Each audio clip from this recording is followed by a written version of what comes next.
భగవద్గీత అధ్యాయం 2 శ్లోకం 49 శ్లోకం దూరేణ హ్యవరం కర్మ బుద్ధయోగాత్ ధనంజయ బుద్ధౌ శరణమన్విచ్ కృపణా ఫలహేతవః.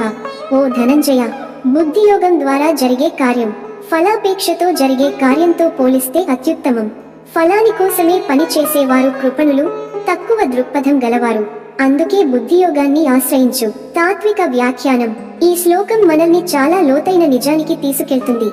పని చేయడంలో అసలైన విలువ మన ఉద్దేశ్యంలో ఉంటుంది, ఫలితాల్లో కాదు. మనం ఫలితాలపై ఆధారపడినప్పుడు మన ఆత్మవిశ్వాసం బయట నుండే శక్తిని ఆశ్రయిస్తుంది. అలాంటి దృష్టికోణం మన మనస్సును బలహీనంగా చేస్తుంది. కానీ బుద్ధియోగంలో మనం మన పని మీద దృష్టి పెడతాం, ఫలితాల తాలూకు బంధాలను తెంచుకుంటాం. ఉదాహరణ, ఒక మంచి చిత్రకారుడు తన కళను ప్రేమించి పటాపంచలు వేసినట్టు ఆ చిత్రానికి ఎంత ధర వస్తుందో అనే ఆశతో కాకుండా తన హృదయం నుంచి వస్తున్న సత్కర్మ చేయడం అతని యోగం. అలాగే మనము మన పని మన ధర్మంగా చేయాలి, బహుమతుల కోసం కాదు. ప్రయోజనం. ఈ దృక్పథం మనలో ఏమి కలిగిస్తుంది?